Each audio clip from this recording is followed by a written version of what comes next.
আপনি সে আওয়ামী স্টাইলের কথা এখন শুরু করেছেন কেন? খুব সাবধান হয়ে কথা বলবেন। কোন জায়গায় হাত দিয়েছেন? ধর্ম ব্যবসায়ী আমরা না। ভোট যখন আসে তখন টুপি কিনে মসজিদে যান, এটাই হলো ধর্ম ব্যবসা। একটু আগায় তো আরেকটা ঝামেলা। ফলে বাংলাদেশের সরকার, অন্তর্বর্তীকালীন সরকারকে একটি অবাধ, একটি নিরপেক্ষ গ্রহণযোগ্য নির্বাচনের পথেও যেমন ষড়যন্ত্র আছে, তেমনি আওয়ামী লীগ পতিত স্বৈরাচার বিদায় নেওয়ার পরেও এখন আওয়ামী লীগ রাজনীতির ময়দানে নেই, তারা পালিয়ে গেছে। 300 এমপি, এত মন্ত্রী কেউ খুঁজে পাওয়া যাচ্ছে না। ওরা জামাত ইসলামীকে যেভাবে দমন করে ফাঁসি দিয়ে আওয়ামী স্টাইলে জামাতের বিরুদ্ধে লেগেছিল, আওয়ামী লীগ রাজনীতির ময়দান থেকে হারিয়ে গেল। এখন নতুন করে ষড়যন্ত্র হচ্ছে, শুধু দেশের বিরুদ্ধে নয়, জামাতের বিরুদ্ধে আওয়ামী স্টাইলে বিরোধিতা শুরু হয়েছে। আমরা এই সমস্ত ষড়যন্ত্রকারীদের বলতে চাই, আওয়ামী লীগ ক্ষমতা রাজনীতি থেকে বিদায় নিলেও আপনারা যারা আওয়ামী স্টাইলে আবার জামাতের সমালোচনা শুরু করেছেন, আপনাদের কথার বন্ধ থেকে, কথার ভেতর থেকে কিন্তু ফ্যাসিবাদের গন্ধ পাওয়া যায়। ওরা জামাত ইসলামীকে ধর্ম ব্যবসায়ী বলেছিল, ওরা স্বাধীনতা বিরোধী বলেছিল, ওরা ৭১ বলেছিল। আপনি সে আওয়ামী স্টাইলের কথা এখন শুরু করেছেন কেন? জামাত ইসলামের বিরুদ্ধে যারা ষড়যন্ত্র করেছে, ইতিহাসে তারা পতিত স্বৈরাচার হয়ে বিদায় গ্রহণ করেছে। খুব সাবধান হয়ে কথা বলবেন। কোন জায়গায় হাত দিয়েছেন? যে মহান আন্দোলনের প্রতি আল্লাহর করুণা এবং ক্ষমা, বড় বড় শক্তিধররা এই আন্দোলনকে নির্মূল করার চেষ্টা করে নিজেরাই নির্মূল হয়ে গেছেন। আপনারা সেই অপরিণামদর্শী পথে পা বাড়াবেন না, আপনাদেরকে কিন্তু সেই পথেই হয়তো পরিণাম ভোগ করতে হবে। ধর্ম ব্যবসায়ী আমরা না, আমরাই বরং ধর্মকে মানি এবং ধর্মের ভিত্তিতে, ইসলামী আদর্শের ভিত্তিতে জীবন গড়ি এবং সমাজ গড়তে চাই। আমরা ধর্ম ভিত্তিক রাজনীতি করি। আর যারা ব্যক্তিগত জীবনে, পারিবারিক জীবনে, সামাজিক জীবনে ধর্ম মানেন না, কিন্তু ভোট যখন আসে তখন টুপি কিনে মসজিদে যান, এটাই হলো ধর্ম ব্যবসা। সারা বছর নামাজ নাই, রোজা নাই, দান নাই, খয়রাত নাই, ভোটের সময় আসে নতুন পাঞ্জাবি, নতুন টুপি, ঘন ঘন মসজিদ, পকেটে আতর, জায়নামাজ, মাশাআল্লাহ, সুবহানাল্লাহ, ইন্নালিল্লাহ, আলহামদুলিল্লাহ, মুসাফা, কুলাকুলি। এইটার নাম হলো ধর্ম ব্যবসা। আমরা ভোটের সময় ধর্ম মানি না, সারা বছর 12 মাস আল্লাহর গোলামি করি, 12 মাস আল্লাহর ইবাদত করি। ভোটের মৌসুম সামনে রেখে যারা ইবাদত করেন, তারাই হচ্ছেন ধর্ম ব্যবসায়ী। স্বাধীনতার 53 বছর পর স্বাধীনতার পক্ষ বিপক্ষ ধোয়া তুলে জামাত ইসলামীকে যদি সাইজ করতে চান, তো যারা সাইজ করতেছেন তারাই সাইজ হয়ে গেছে। স্বাধীনতার 53 বছর পর এই জাতির মধ্যে কোনো প্রশ্ন তুলে অনৈক্য বিভেদ তৈরি করার এই ষড়যন্ত্রকে আমরা দেশের বিরুদ্ধে ষড়যন্ত্র মনে করি।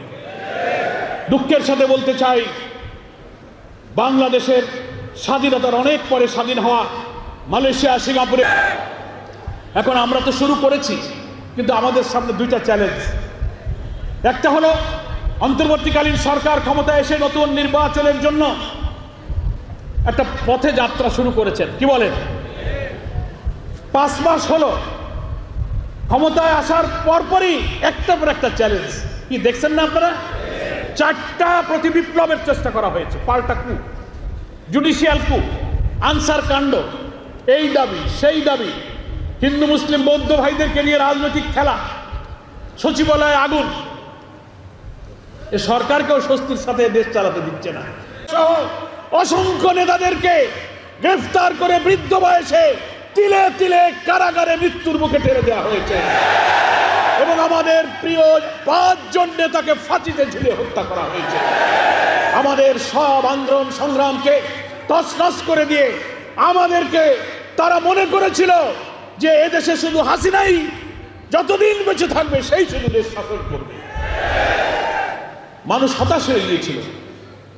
3টা নির্বাচনে মানুষ ভোট দিতে পারে না, কোনো আন্দোলন সফল হয় না, হরতাল সফল হয় না, বিক্ষোভ সফল হয় না, জোট সফল হয় না।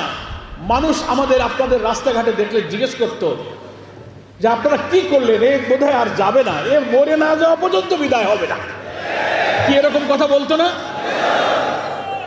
কত মানুষ যে চোখের পানি ফেলেছে, সেজদায় গিয়ে অশ্রুসিক্ত হয়েছে।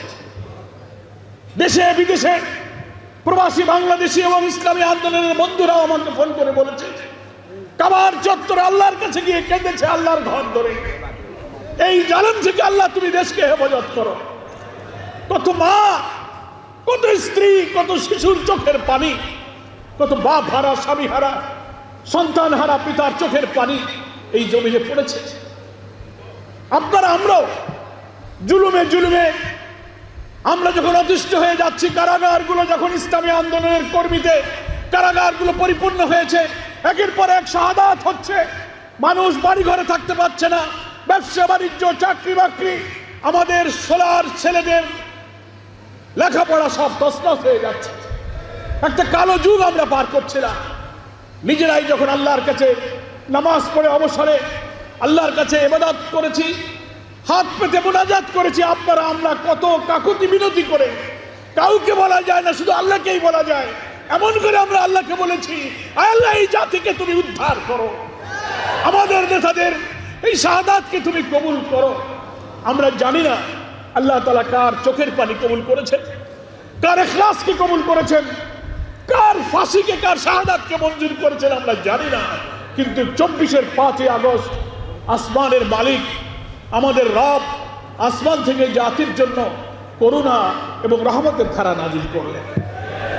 আলহামদুলিল্লাহ। হাসিনা যা ইচ্ছা করেছিল, হাসিনার ইচ্ছা পূরণ হয়নি। আল্লাহ তাআলা কোরআন শরীফে বলেছেন, ওমা তাশাউনা ইল্লা আইয়াশা আল্লাহু রাব্বুল আলামিন।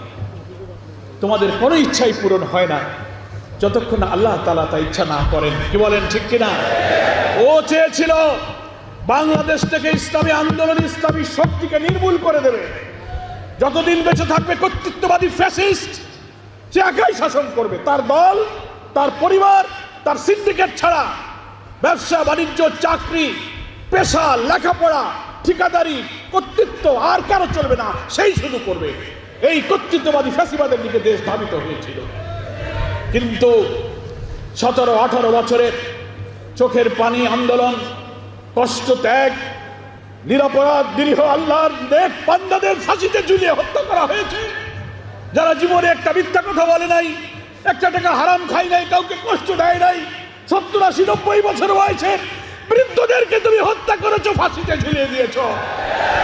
আল্লাহর আরশ কেঁপে উঠেছে, কিন্তু হাসিনার হৃদয় কাঁপেনি।